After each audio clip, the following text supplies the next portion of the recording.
네, 여러분 안녕하세요. 네, 2교시를 이어서 3교시 진행하도록 하겠습니다.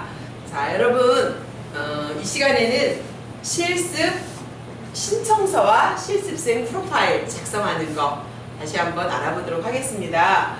자, 여러분 실습하기 전에 여러분 실습을 신청합니다 라고 하는 신청서와 내가 어떤 사람입니다. 내가 실습을 어떤 목표를 갖고 어떤 장점을 가진 내가 실습생과 학교에 바라는 이런 점을 가지고 실습을 합니다 라고 하는 자기소개서를 쓰는 거랑 마찬가지라고 할 수 있습니다. 그래서 여러분은 지금부터 실습 기간을 정하셨다면 실습생 프로파일과 실습 신청서를 작성하셔서 이렇게 여러분이 이 자료를 학교에 제출하셔야 됩니다. 왜냐하면 학교가 공문을 보낸다고 했잖아요. 어디에요? 실습 기간에 공문을 보낼 때 여러분이 이렇게 쓰신 실습생 신청서와 또 프로파일을 첨부해서 같이 보내도록 하기 위해서는 프로파일을 작성하여야 된다는 거예요. 그 중에서 아까 제가 제일 중요한 게 뭐라고 했죠?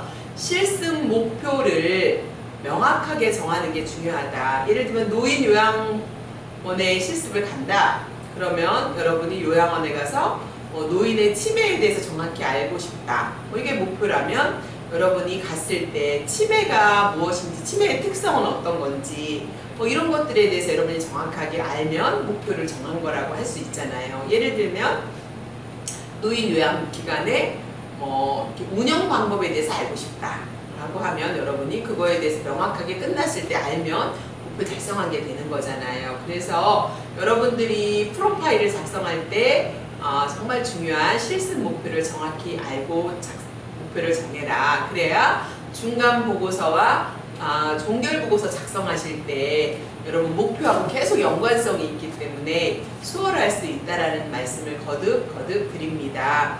여러분이 이렇게 목표를 정하려면 전제되어야 될 조건이 있습니다. 그게 무엇이냐면요. 여러분이 기간에 대한 이해를 하셔야 돼요. 그래서 기간 분석 보고서도 필수 사항이잖아요. 작성하는 거. 그래서 여러분이 실습 기간이 이렇게 확정이 되시면 실습 지도자분께 제가 실습 기간을 더 이해하고 열심히 실습을 하기 위해서 도움이 필요합니다. 저에게 기간에 대한 실습 기간에 대한 자료를 좀 주십시오 라고 하면 거의 다 주세요. 다 이런 자료가 있거든요. 그리고 이런 자료가 없다면 홈페이지 들어가서 본다든가 또 홈페이지도 없는 기간이 있거든요. 그러면 여러분이 리플렛이 있어요. 그 기관에 소개되어 있는 홍보지가 있습니다. 그런 것들을 좀 받으셔가지고 여러분이 실습 기간에 대한 이해를 가시기 전에 하시면 목표 정하는데 훨씬 수월할 수가 있습니다. 그리고 여러분이 실습을 가서 또 이해하는 것을 계속 이렇게 첨삭하셔서 여러분이 기간을 이해하신다면 여러분이 사회복지사로서 예비 사회복지사로서 준비하는 그런 과정을 여러분이 기간을 통해서 많이 성장할 거라고 생각을 합니다. 여러분 이해 가셨죠? 네, 감사합니다. 자, 그러면 이제 신청서와 프로파일을 작성하셨습니다. 그리고 학교에서 공문도 보냈습니다. 그랬는데 사회복지 현장 실습을 이행하는 과정 가운데 실습 일정이 변경될 경우가 있습니다. 어디가 아파가지고 못 나갔다든가 또 상을 당해서 어떻게 변경할 수밖에 없는 그런 사유가 발생했다라고 하면 반드시 일정표를 수정하셔야 됩니다. 그래서 처음에 학교에 신청하신 일정표랑 나중에 마쳤을 때 일정표가 사실 같아야 되는데 같지 않은 경우가 생기는 거죠. 그럴 때는 일정표를 수정하신 것을 학교에 다시 보고하시는 방법으로 하시고 그 상황을 담당 지도교수님께 공유해 주시면 될 것 같습니다. 자, 그 다음에 사회복지 현장 실습 이행 중에 복장과 태도에 대해서 잠시 말씀을 드리겠습니다.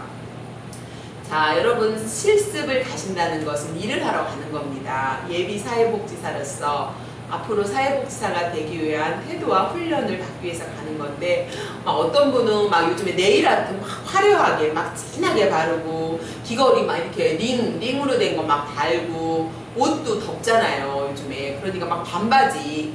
제가 이렇게 저희 기관에 오셨던 그런 실습생이 있으셨는데 그분은 너무 짧은 반바지 스커트를 입고 다니는 거, 그 청으로 잘라진 건데 막 이렇게 더 이렇게 밑에가 이렇게 막 실밥이 나오는 그런 반바지를 입고 오시는 거예요. 그래서 그거는 좀 아닌 것 같다 싶어서 슈퍼바이저잖아요, 제가 그때. 그래서 제가 잠시 배짜고 해놓고 기분 나쁘지 않게 잘 말했습니다. 여기는 많은 클라이언트들이 오고 가시는데 복장이 그래도 좀 준수했으면 좋겠다. 그래서 퇴근하고 나서 그런 반바지를 입는 거는 뭐라고 할 수는 없지만 여기 기간에 왔을 때는 너무 무릎, 그쵸, 허벅지까지 다 드러나는 옷은 좀 피했으면 좋겠다라고 얘기를 했습니다. 그랬더니 그 친구가 그 다음부터는 잘 받아들이고 그런 반바지를 퇴근할 때 화장실 가서 갈아입고 이렇게 가신다든가 다른 방에 가서 갈아입고 이렇게 퇴근을 하시고 여기 기간에 와서는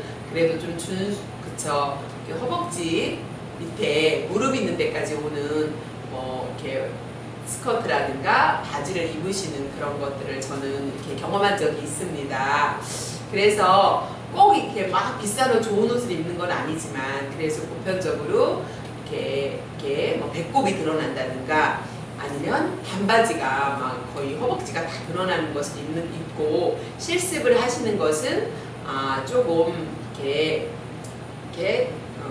지양해 주셨으면 좋겠다라고 하는 것을 말씀을 드립니다.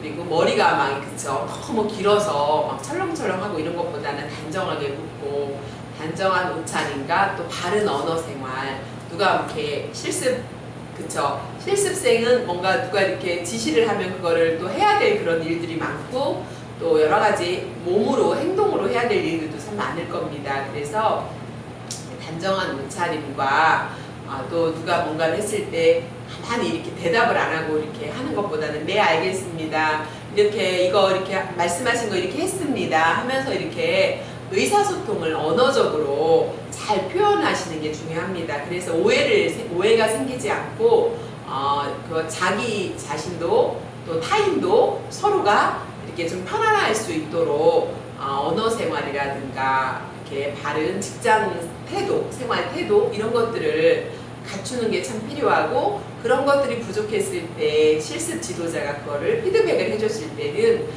그거를 또 잘 생각해보고 또 수정하고 이런 태도가 참 필요합니다. 그리고 이제 경계를 분명히 하는 게 필요한데요. 저희 기간에 실습 온 분이 계셨습니다. 이분은 만학도였습니다. 그런데 이렇게 처음에는 실습생과 사회복지사로 왔는데 우리 이제 기간에 근무하는 다른 사회복지사하고 동갑인 거예요. 이분이 이제 나이가 동갑이다 보니까 시간이 지나면서 되게 친해진 거예요. 그리고 이제 친구를 하자고 했나 봐요. 근데 어느 날 실습을 하는데 보니까 이렇게 서로 친구를처럼 막 이렇게 누구야 이렇게 하면서 이름을 부르고 그렇게 하는 거예요. 그래서 제가 그걸 보니까 이거는 제가 지도자로서 지도를 해야 되겠다 싶어 두 분을 불렀습니다. 저희 직원도 부르고 그리고 이 실습하는 친구도 불렀습니다. 그래서 여기는 실습을 하는 기간이고 당신은 실습생의 신분으로 온 거다. 그래서 실습이 끝나고 친구를 하는 건 뭐라고 할 수는 없지만 여기에서는 실습생과 사회복지사의 관계이기 때문에 선생님이라는 호칭을 썼으면 좋겠다라고 제가 이렇게 바르게 이렇게 피드백을 해드렸던 경험이 있습니다. 여러분, 사람과 사람 사이에는 다 누구나 경계가 있어야 됩니다. 경계를 뛰어넘으면 그것이 때로는 폭력이 될 때도 있거든요. 그래서 언어적인 언어폭력이라는 해야 될 말과 하지 말아야 될 말이 있는데 하지 말아야 될 말을 하면 그게 언어폭력이 되는 거거든요. 또 사람과 사람 사이의 경계를 뛰어넘어서 신체적으로 접촉을 했다. 그러면 이런 것들이 불쾌감을 줬을 때는 성희롱에 해당하기도 합니다. 그래서 우리가 말과 행동과 또 요즘에는 디지털로 인해서 뭔가를 막 불쾌한 걸 보여준다든가 또 그걸로 인해서 디지털로 인해서 또 다른 사람을 촬영하고 그걸 어디에 막 올리고 이러면은 그게 신종 사이버 폭력이 되는 디지털 폭력이 되는 이런 부분으로 되게 민감하기 때문에 여러분들이 클라이언트를 또 이렇게 원치 않게 계획하지 않게 클라이언트에게 불쾌감을 줄 수도 있고 내가 또 다른 사람으로부터 불쾌감을 받을 수도 있는 그런 요소가 생길 수도 있습니다. 그래서 여러분이 특히 우리가 만나는 대상은 클라이언트들은 사람입니다. 우리가 사람을 대하는 일을 하기 때문에 사람과 사람 사이에는 일을 하고 관계를 하다 보면 또 어려운 일이 생기는 경우도 있습니다. 그래서 항상 나는 지금 실습생으로서 여기에 와 있다라고 생각하면서 언어적인 거, 신체적인 거, 또 이렇게 디지털로 인해서 발생하는 여러 가지 부분에서 경계를 분명히 하시는 것을 꼭 염두에 두시고 이렇게 노력을 하셔야 된다라고 하는 것을 제가 말씀을 드립니다. 한 가지 더 사례를 이렇게 말씀을 드리면, 그죠? 실습을 가서 클라이언트에게도 마찬가지입니다. 클라이언트에게도 특히 뭐 노인 요양원이라든가 이런 데 가면 어르신들이 막 예쁘다 그러고, 또 어르신이니까 여러분이 막 어깨 주물러 드리고 막 어디 스킨십을 하게 되는 부분에서도 그분이 힘이 없다고 스킨십을 허락 없이 하는 게 아니라 어르신, 누구누구 어르신 제가 힘드신데 이렇게 어깨 주물러 드려도 될까요? 또는 이렇게 힘드신데 이런 부분으로 제가 이렇게 안마해 드려도 될까요? 이렇게 좀 동의를 구하고 하셔야 되는데, 허락도 받지 않은 상태에서 여러분이 다른 사람의 신체 부위를 접촉하는 것, 이런 것들은 선의의 마음을 갖고 한다 할지라도 상대방이 불쾌감을 느낀다면 그거는 또 성희롱에 연루될 수가 있기 때문에 여러분이 항상 그런 부분을 염두에 두시고, 마찬가지입니다. 지역아동센터에 가시는 분이 되게 많을 것입니다. 그래서 아이들에게도 신체 접촉을 하는 이런 부분에서 꼭 동의를 구하고 하시고, 또 이렇게 경계를 넘지 말아야 될 것, 이쁘다고 막 엉덩이를 두드린다든가 이런 것들을 아이들에게 하시는 것을 정말 주의하셔야 되고, 그렇게 하면 안 된다라고 하는 거를 제가 말씀을 드리고 싶습니다. 여러분 잘 아실 거라고 생각하고 넘어가도록 하겠습니다. 네. 자, 그러면 이제 실습일지 제본을 해야 되는 그 흐름도에 대해서 좀 안내를 드리도록 하겠습니다. 여러분 실습 전에 여러분은 실습 신청서와 실습생 프로파일을 작성해서 학교에 제출해야 공문과 함께 학교가 보낸다는 걸 제가 말씀드렸죠. 그래서 여러분은 NCS 기반 실습 신청서가 학교 자료실에 올라와 있으니까 이거와 실습 신청서와 실습생 프로파일을 기간 내에 제출하시면 공문과 함께 발송한다라고 하는 걸 말씀을 드렸습니다.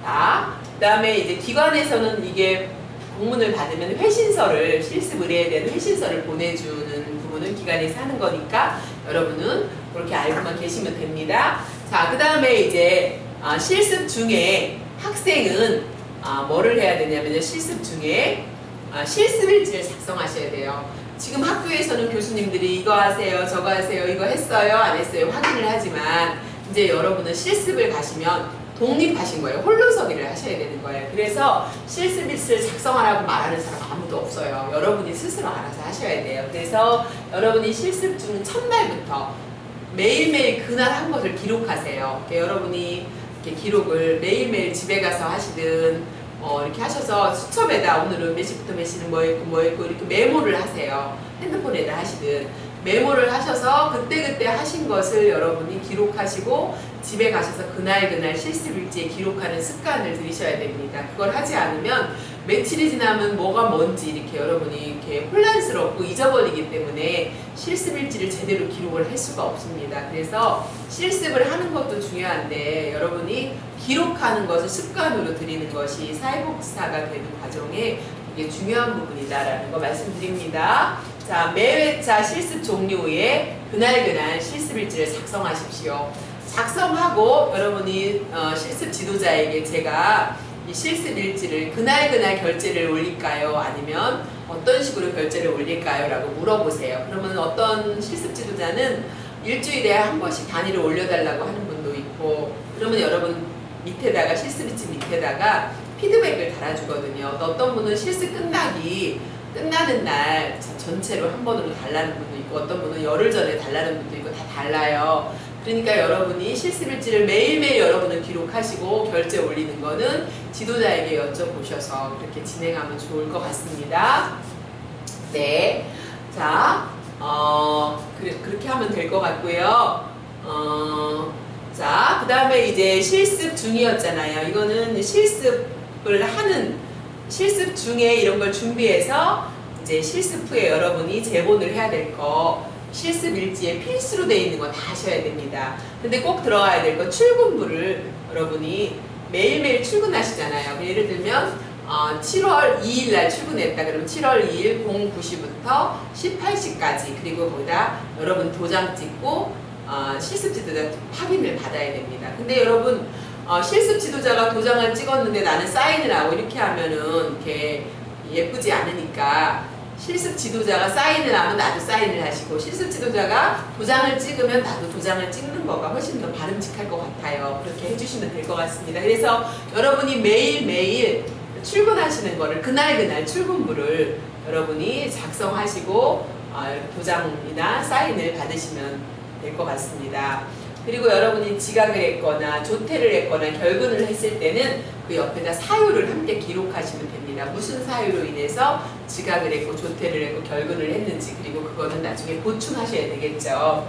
자, 그 다음에 실습 지도 계획서가 있습니다. 실습 기간에서 여러분을 어떻게 실습을 시킬 건지 이제 계획서를 해서 예를 들면 간접 실습, 직접 실습 80시간이다. 그럼 80시간을 어떻게 실습을 시킬 건지 실습 계획서를 지도자가 주실 겁니다. 그러면 여러분이 그거를 받으시고 내가 이렇게 실습을 하는구나 이해를 하시면서 그 계획서도 여러분 여러분 제본하실 때 첨부를 하시면 됩니다. 세 번째는 실습 계획 및 일정표입니다. 기관에서 제공한 실습 계획서를 바탕으로 정확한 실습 일정을 여러분이 일정을 작성하시고 하시면 됩니다. 이거를 계획서나 일정표를 여러분이 넣을 수 있는 분은 넣으시고 이걸 또 안 주시는 기관도 있어요. 그런 기관은 꼭 빼셔도 안 넣으셔도 됩니다. 그 다음에 이제 실습 일지는 필수입니다. 여러분이 실습 일지는 매일매일 워드로 작성하십시오. 여러분 작성은 워드로 파일을 학교에서 다운받으셔갖고 워드로 이렇게 작성을 하십시오. 그리고 작성한 실습일지를 아까 말씀드렸지만 슈퍼바이저에게 이렇게 말씀을 드려서 주 단위로 결제를 할 건지 월 단위로 할 건지 뭐 이런 것들을 지도자와 협의하시면 되고요. 대신에 이제 여러분이 실습 지도자가 슈퍼비전 주는 난이 있습니다. 그 난에 여러분 수기로 쓰는 사람도 있고 워드로 치는 사람도 있습니다. 근데 이제 여러분 워드로 치든 수기로 치든 수기로 작성하든 이거는 실습 지도자의 재량에 맡겨주시면 될 것 같습니다. 그래서 저 같은 경우는 워드로 이렇게 쳐서 드리는데 어떤 분은 또 이렇게 손글씨로 이렇게 피드백을 주시는 경우도 있었습니다. 그것은 재량껏 하시면 될 것 같습니다. 그 다음에 기관 분석 보고서에 대해서 제가 말씀을 많이 드렸습니다. 여러분 기관 분석 보고서는 필수입니다. 그래서 여러분이 실습 가기 전부터 작성해서 조금씩 채워가십시오. 그래서 초기 단계에서 기관 사업 내용을 정리하시고 중간 조금씩 하면서 기관 분석 보고서를 여러분이 기관에 대해서 더 많이 알게 되시잖아요. 실습을 하시면서. 그래서 이것을 채우셔서 실습이 맞춰질 때는 이거 다 완성된 상태에서 여러분이 기관에 대한 명확한 이해를 하시는 그런 자료로 필수로 실습일지에 제본에 들어간다라고 하는 걸 아시면 될 것 같고요. 그 다음에 실습 중간 평가서가 있습니다. 여러분 실습 중간이라면 직접 실습을 80시간 하시면 40시간쯤에 중간 평가서를 작성하시는 건데 거기서 하라고 안 합니다. 여러분이 그냥 하셔야 되는 거예요. 실습 중간에 내가 실습 목표를 어느 정도 달성했고 기간에 대한 이해를 얼마만큼 했는지 그 중간 평가서 양식 틀이 있습니다. 그 틀에 맞춰서 여러분이 쭉쭉 적으시면 여러분 스스로가 기록하면서 정리가 될 겁니다. 그래서 실습 종결하기 전까지 내가 뭐가 부족하고 앞으로 내가 뭐를 더 노력해야 되는지 이런 것을 여러분 스스로가 자가 평가하고 진단하는 그런 시간으로서 여러분에게 도움이 될 거다라고 하는 거 말씀을 드립니다. 그 다음에 이제 중간평가서를 중간쯤에 40시간쯤에 작성했어요. 그러면 종결할 때쯤에 작성하는 건 뭘까요? 네, 맞습니다. 종결평가서입니다. 이 종결평가서가 실습 완료 시점에 작성을 하셔야 됩니다. 그래서 종결평가서에서 다루는 내용과 중간평가에서 다루는 그 내용이 약간 다릅니다. 그래서 한 13개 정도 항목이 있을 겁니다. 그 항목을 하나하나 적으시면서 여러분이 처음에 실습 파일에 작성했던 실습 목표가 어느 정도 달성이 됐는지 여러분들이 이래서 뭘 배웠는지 어떤 걸 느꼈는지 이런 것들에 대한 문항들을 쭉쭉 적으시면서 여러분이 있는 그대로 여러분들이 쭉 정리를 하시면서 실습 종결 평가서를 작성하시면 되고 이것도 필수입니다. 자, 여러분이 이렇게 작성을 하셨습니다. 자, 그렇게 하셨고요. 그럼 기관에서 해야 될 게 있습니다. 기관에서 할 게 뭐냐면 실습 평가서가 있습니다. 실습 평가서는 여러분이 실습생으로서 여러분을 실습 지도자가 평가하는 것입니다. 그래서 여러분이 사회복지사 2급 자격증을 신청할 때 꼭 필요한 것이 이제 있다고 말씀드렸잖아요. 그래서 기관에서는 이렇게 실습 평가서를 여러분을 평가해서 이것이 학교에 등기로 보내지는 거, 이 등기로 학교에 기관 내 슈퍼바이저가 학교로 보내게 됩니다. 여러분에게 점수를 부여하고 이걸 가지고 또 기말 점수라든가 점수가 너무너무 낮다 그러면은 사회복지사 자격증 취득하는데 어려움이 있겠죠. 근데 아직까지 그런 사람은 저는 딱 한 명 있었습니다. 그래서 여러분이 기관에서 그런 역할들을 해주셨으면 좋겠고요. 그 다음에 사회복지 현장시설 확인서는 제가 아까 몇 부 받으라고 했죠?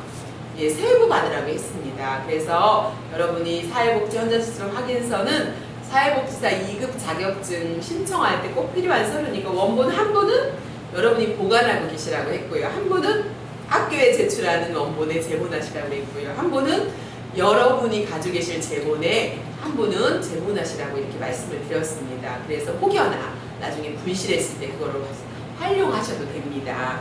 자, 이렇게 여러분이 실습 중에 또 실습 전에 실습 후에 그리고 어떻게 이런 자료들을 제본을 해야 되는지 이런 거를 제가 지금 안내를 드렸는데요. 어쨌든 여러분이 여기에 해당하는 것들을 이렇게 여러분들이 제본을 하셔야 된다. 예, 그리고 이제 협약서, 여러분 협약서 지도 교수님이 실습 지도 나오셨을 때 받아야 된다고 했잖아요. 그래서 그 협약서와 또 실습 평가서와 평가서는 기관으로 보내는 거고 협약서와 또 실습 확인서 이런 부분들은 여러분들이 그 협약서는 학교에 제출하는 거고 실습 확인서는 여러분들이 아까 제본에 넣는 거다라고 하는 이걸 구분해서 여러분이 이해를 하시면 좋을 것 같습니다. 여러분이 아직 이 용어들이 입에 이렇게 붙지가 않으셔서 익숙하지 않고 막 헷갈리시고 그럴 거예요. 근데 자꾸 반복해서 듣고 양식을 보다 보면 이해가 갈 수 있으니까 여러분 또 이해하시면서 또 그 다음 진행해 드리겠습니다. 네. 자, 그러면 실습 관련 보고서 작성 방법에 대해서 이제 3번째 챕터를 살펴보도록 하겠는데요. 자, 여러분이 사회복지 현장시설 준비 과정에 지금 있으시잖아요. 준비 과정에 이제 다시 한번 정리해보면 여러분이 선수 과목 이수 여부를 확인하시면 됩니다. 여러분은 지금 이렇게 현장시설 나가기 전에 이수해야 될 과목들을 다 이수했을 것이고 프로파일 작성을 할 때 이수한 과목에 대해서 동그라미를 치시면 됩니다. 그 다음에 실습기간 찾는 거, 여러분 지금 본인 관심 분야, 그쵸? 실습기간 연락후, 구두 승인 받고 실습 계획서 및 프로파일 작성하는 것까지 찾기 이제 여러분 해야 되는 거 여러분 말씀드렸죠? 그리고 학교의 행정 업무 절차에 대해서 실습 전에 해야 될 거 공문 발송하는 거 제가 말씀드렸습니다. 그리고 실습기간 선정 후 실습에 대한 사전 공부를 해라. 그래서 실습기간 분석 보고서를 제가 써라. 이걸 말씀드렸고요. 그리고 학교의 오리엔테이션은 지금 제가 하고 있는 게 OT입니다. 여러분들이 실습 나가기 시기 전에 학교에서 이렇게 오리엔테이션을 통해서 여러분이 이해하고 실습을 가도록 이렇게 하고 있습니다. 그리고 실습 전에 여러분이 기관을 사전에 방문하셔서 여러 가지 협의할 사항들을 하시는 거 제가 다시 한번 말씀을 드렸고요. 그리고 여러분이 꼭 알아야 될 것은 여러분이 실습생으로서 내가 어떤 사람인지 여러분 클라이언트를 잘 이해하기 위해서는 자기를 이해하는 게 중요합니다. 그래서 실습생으로서 내가 어떤 사람인지, 나는 어떻게 언어를 쓰고, 나는 어떤 태도를 갖고 있고, 나는 어떤 성격의 소유자고, 자기를 잘 아는 게 기본입니다. 그래서 자기 이해와 타인 이해가 여러분 사이버 강의할 때 이제 많이 나오시게 될 겁니다. 나의 의사소통 방식이라든가 여러 가지 방법들이 나올 텐데, 여러분 스스로가 사회복지 현장 실습을 준비하시면서 내가 어떤 사람인지 자기 이해를 하셔야 타인 이해를 할 수 있다. 타인이라고 하는 것은 클라이언트, 뭐 아동복지기관에 간다 그러면 어린이, 아동 클라이언트 될 수도 있고, 또 직원도 될 수 있고, 동료도 될 수 있고, 다른 사회복지 실습생이 될 수도 있겠습니다. 그래서 이런 가치와 윤리, 또 정체성, 실습생의 타인 이해, 이런 부분들을 여러분이 실습을 가시기 전에 학교에서 끊임없이 준비시키고, 이런 부분이 왜 중요한지, 왜 경계를 지키는 게 중요한지, 또 때를 경계를 이렇게 침범했을 때는 성희롱에 해당하고 또 폭력에 해당한다라고 하는 것들을 학교에서 이렇게 오리엔테이션을 통해서 준비시키고 있습니다. 자, 여러분들이 그런 부분들을 지금 잘 진행하고 계신 거고요. 자, 이것이 이제 실습 전 단계에서 해야 될 일이었다면, 이제는 여러분이 실습 중 단계에서 할 일들을 찾아보겠습니다. 자, 여러분이 실습 중 단계에서는 실습을 가시면 실습 계약서를 작성하셔야 됩니다. 여러분 계약이거든요. 실습도요. 어떤 계약이에요? 나 누구누구는 백성문화대학교 사회복지학과 학생으로서 비사회복지기관에 와서 언제부터 언제까지 성실히 실습을 하겠습니다 하고 계약을 하는 거고, 실습비를 내는 거고, 실습 지도자로부터 피드백을 받으면서 실습을 하는 거거든요. 그게 계약이다. 그래서 계약서를 작성하게 될 것입니다. 그리고 기간 분석 보고서를 여러분이 작성하게 될 것입니다. 거듭 말씀드렸죠. 그리고 출근부를 출근할 때, 매일매일 출근할 때마다 저희도 이제 파일에다가 실습생 출근부가 있습니다. 그래서 한 명이 오든 두 명이 오든 몇 시부터 몇 시까지 했다 그러면 저희가 실습생 사인하고 지도자 사인하고 이렇게 해서 마지막 다 끝났을 때 120시간이 되는지 80시간이 되는지 이런 부분들을 또 결산하기도 합니다. 이것이 출근부입니다. 그리고 실습 일지를 작성합니다.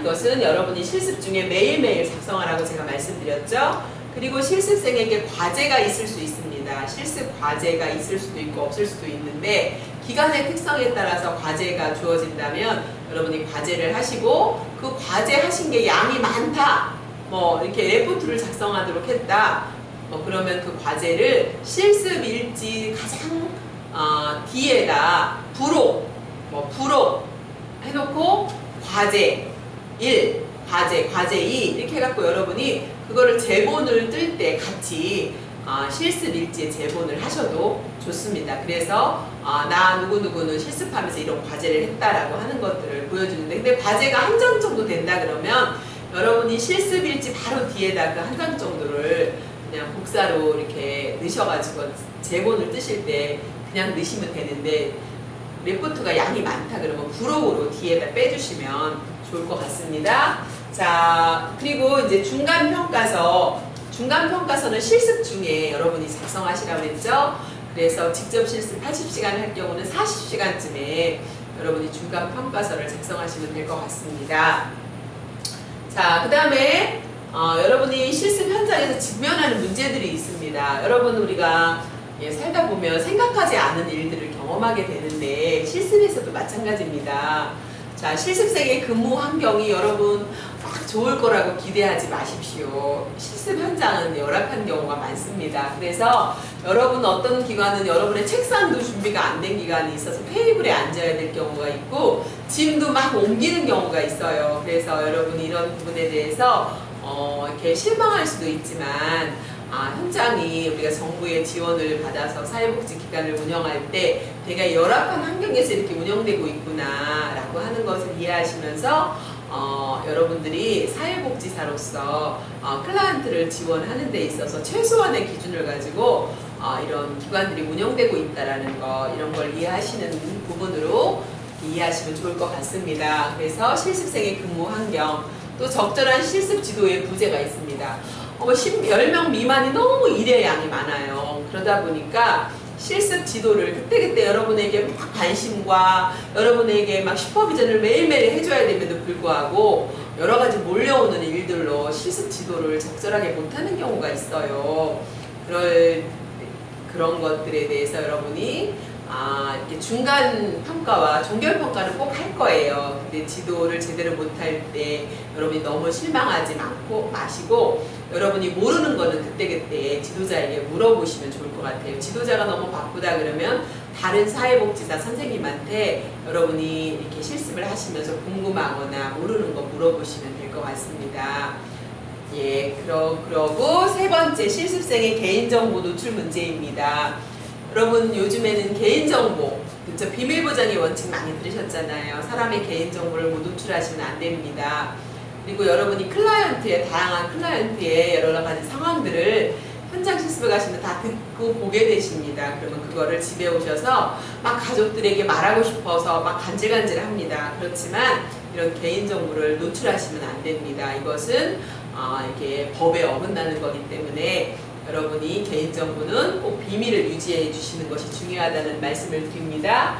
그리고 실습생의 정서적 문제, 되게 어려움을 겪을 수도 있죠. 아까 말씀드렸지만 나는 뭐 배우러 갔는데 청소하라고 그러고 설거지하라고 그러고 창문 닦으라고 그러고 이런 부분 때문에 여러분이 어려운 문제가 있을 수도 있지만 이거는 내가 이렇게 감당해야 될 부분이다 라고 생각하시고 여러분이 이렇게 하시다 보면 이제 기관에서 평가를 하거나 뭐를 할 때 여러분이 뭐를 배우고 싶다든가 이런 걸 공격적으로 말하지 마시고 부드럽게 말씀하셔서 이런 부분들을 여러분이 배워나가는 과정이 되면 좋겠습니다.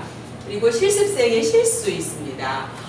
예를 들면 실습생이 왔는데 우리 외부인이 들어오기 전에는 아무 문제가 없는데 지갑이 없어졌다든가 또 뭐를 깼다든가 컵을 들고 가다가 클라이언트한테 음료수를 대접하려고 하다가 뭐 놓쳐서 컵을 깨뜨렸다든가 뭐 이런 거 있을 수 있지 않습니까? 그래 실수를 했을 때 그게 그 안에서 해결될 수 있는 건 얼른 사과하시고 해결을 하시지만 해결할 수 없는 문제가 있다 그러면 언제든지 실습지도 교수님에게 상의하셔서 여러분을 대변해서 도움을 드릴 수 있고 또 같이 피드백을 받을 수 있으니까 그런 문제가 발생하면 여러분이 감당하기 어려운 건 언제든지 실습 지도 교수님하고 상의해 주시면 좋을 것 같습니다. 그리고 아까도 말씀드렸지만 성희롱의 문제가 있습니다. 내가 성희롱 피해자도 될 수 있지만 내가 성희롱 가해자도 될 수 있다. 그쵸? 아이들의 막 엉덩이를 만진다든가 이렇게 이쁘다고 막 아이들을 두드린다든가 뭐 이렇게 하면 이것도 상대방이 불쾌감을 느낄 수도 있잖아요. 그래서 이런 문제에 여러분들이 이렇게 노출되거나 피해나 가해자가 되지 않도록 늘 여러분이 언행을 잘 조심해 주시기를 바랍니다. 물론 그럴 분은 없다고 생각하지만 걱정으로 말씀드립니다. 그 다음에 실습기관 및 실습 지도자의 비윤리적 행위가 있다. 여러분이 실습하는데 내가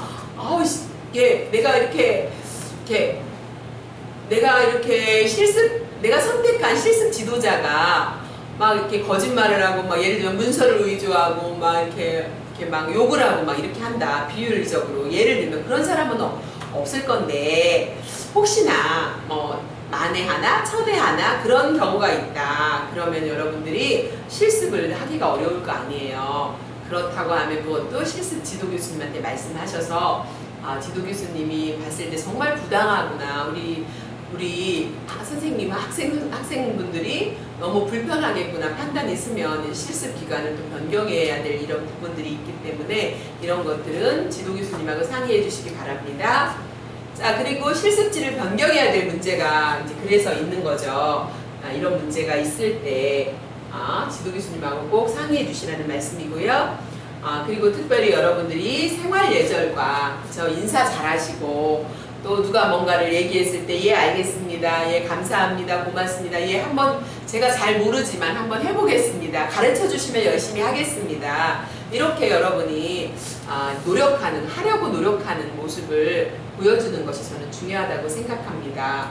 그리고 실습을 여러분이 할 때는 모르는 건 창피한 게 아닙니다. 그런데 실습을 마치고 사회복지사가 되었을 때 모르는 건 참 창피한 거일 수 있거든요. 그러니까 여러분 실습생으로 갔을 때 많이 물어보시고 배우시기 바랍니다.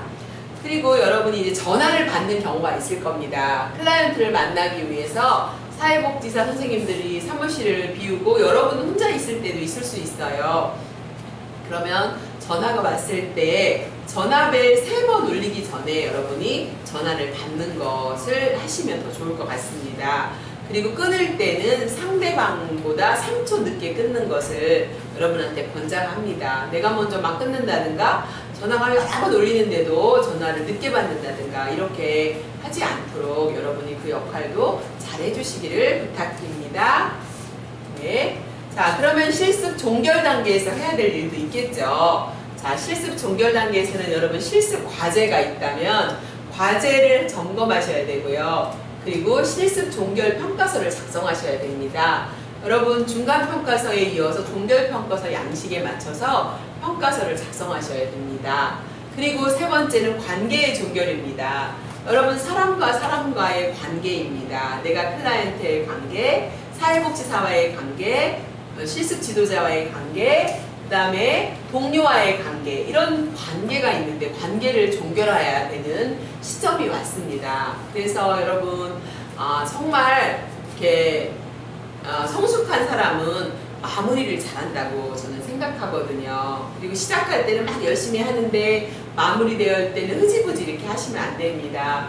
그래서 저는 이렇게 아동복지기관의 실습을 지역아동센터에 실습하는 우리 실습생 선생님들에게 아이들이 계속 실습생인 줄 모르고 봉사 왔다고 생각하잖아요. 떠나가고 만나고 떠나가고 만나고 이렇게 반복하면서 아이들에게 어떻게 마무리를 해주는지를 제가 훈련을 시키는데 뭐 이렇게 조그만 초코 파이를 사서 너희들하고 이제 선생님이 봉사를 왔는데 선생님이 이제 학교 가서 공부를 해야 될 시기가 다가와서 언제까지밖에 못 와. 그래서 그동안 너를 만나서 너무 기뻤고 반가웠고 앞으로 너와 문자나 연락을 할 수는 있지만 이렇게 대면으로 와서 보기는 어려울 것 같아 하면서 그 클라이언트 아동에게 이렇게 관계 종결을 한다든가 또 종결 평가회 시간에 그동안 고마웠다, 감사했다 라고 하는 것을 동료와 실습 지도자에게 이렇게 표현하는 이런 시간들을 가지면서 여러분이 관계의 종결을 잘 하시는 그런 멋진 분들이 됐으면 좋겠다라는 생각이 듭니다. 자, 그리고 실습 종결은 실습상의 자세입니다.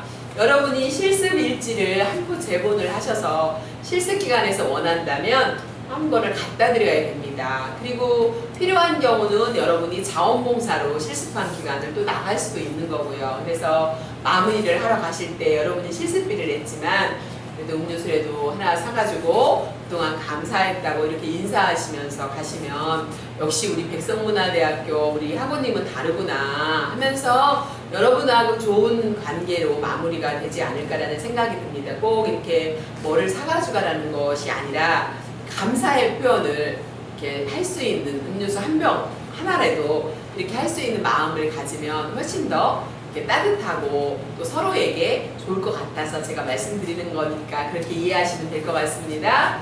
자, 그러면 실습에 대한 평가입니다. 자, 실습생 자신에 대한 평가죠. 그래서 실습 목표 달성 정도를 평가하시고 마무리할 때 실습 기간의 평가입니다. 여러분 실습 기간에서는 실습 평가서를 학교에 보내겠죠? 예.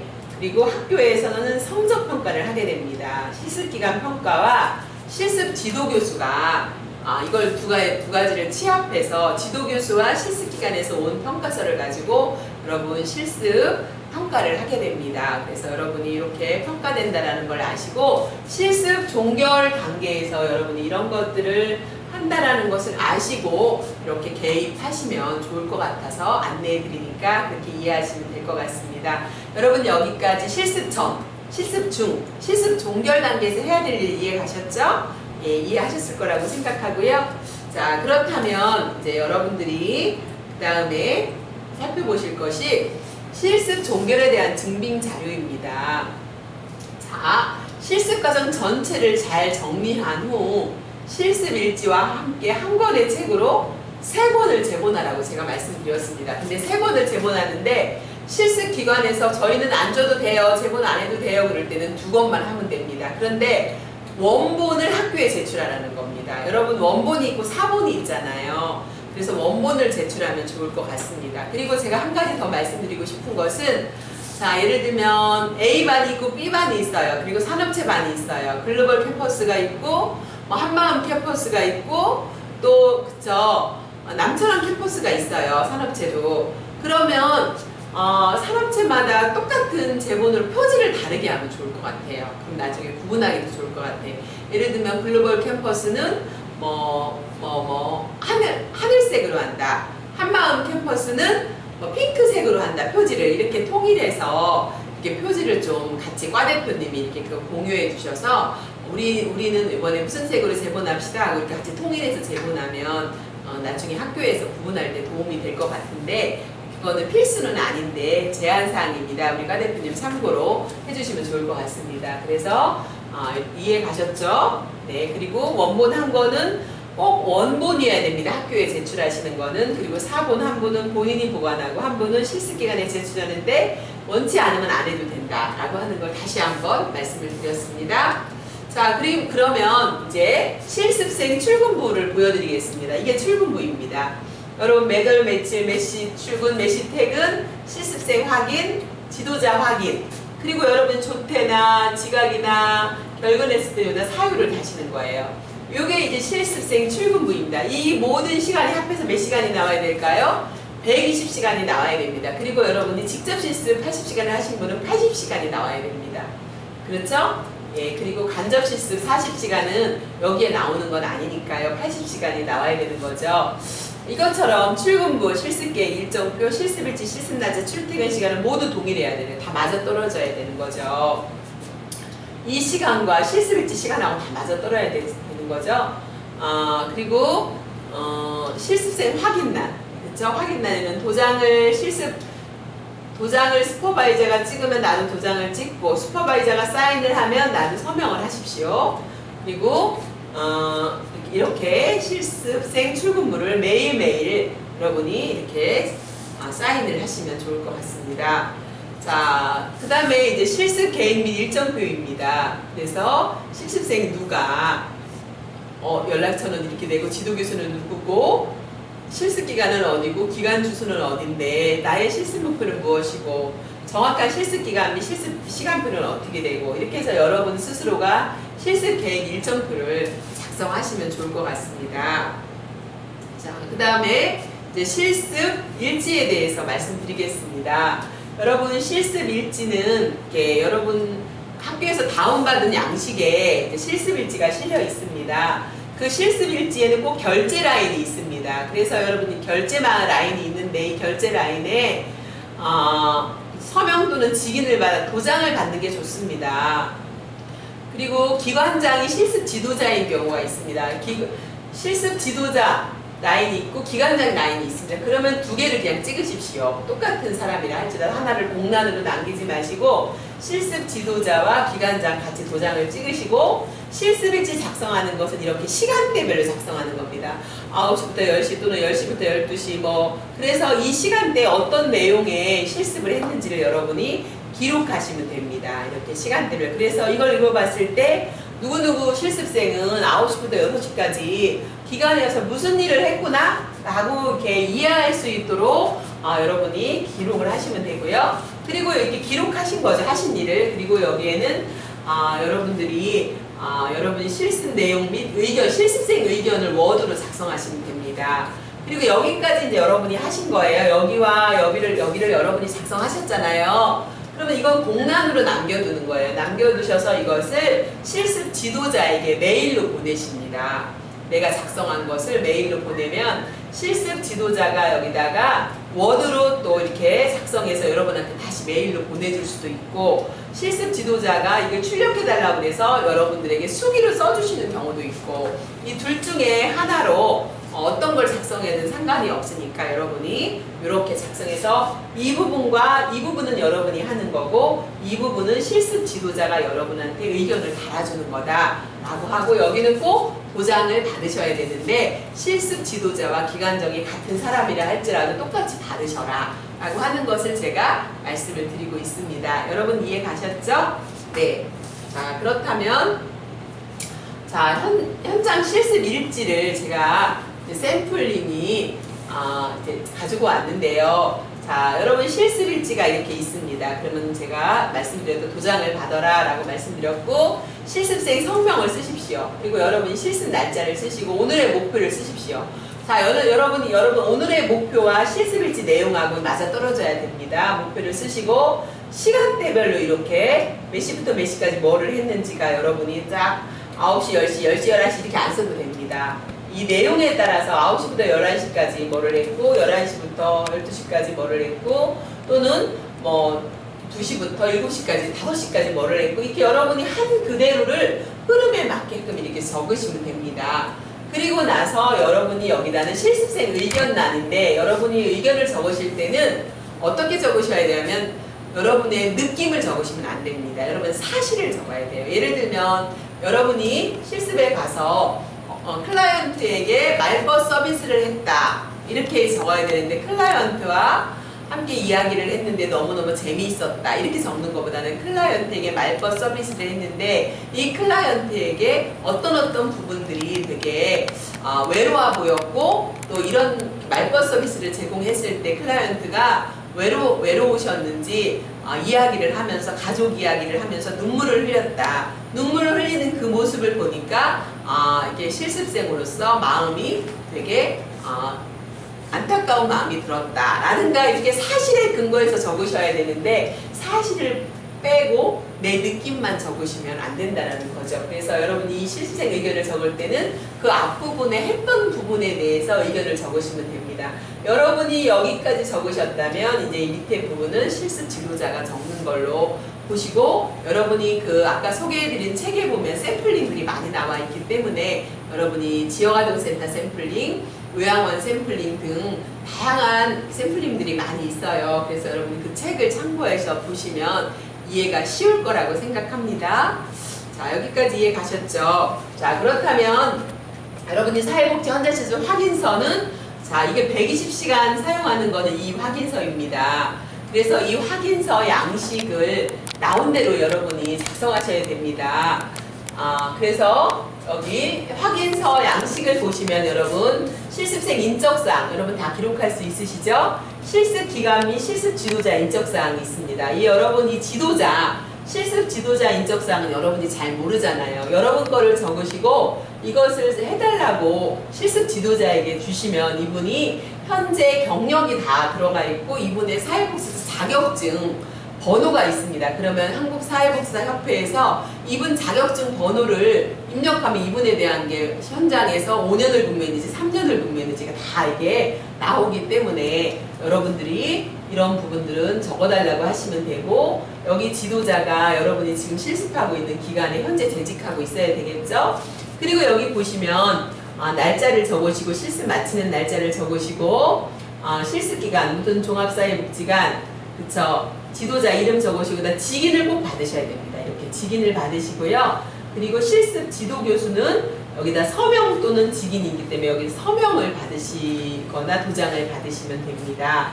이렇게 해서 여러분들이 120시간을 하시는 분은 요 양식을 쓰시면 됩니다. 그러나 여러분이 120시간이 아니고 이렇게 다르게 80시간을 하는 분은 간접 실습 양식을 사용하시면 됩니다. 80시간짜리를 여러분 자료실에 다운되어 있는 걸 사용하시면 됩니다. 자, 그러면 이제 마지막으로 제가 여러분한테 Q&A 자주 하는 질문을 모아서 알려드리도록 하겠습니다. 자주 하는 질문이에요. 실습 지도자가 나중에 한꺼번에 지도자 의견을 써주신다고 합니다. 피드백을 써주신다고 합니다. 이렇게 질문을 하시더라고요. 그럴 때 실습을 마친 후 제출하는 제본된 일지에는 실습 지도자 의견, 담당자와 기관장의 서명 또는 지인이 반드시 있어야 됩니다. 네, 그래서 여러분 나중에 한꺼번에 지도자 의견을 써주신다고 하면 한꺼번에 받으시면 되는 겁니다.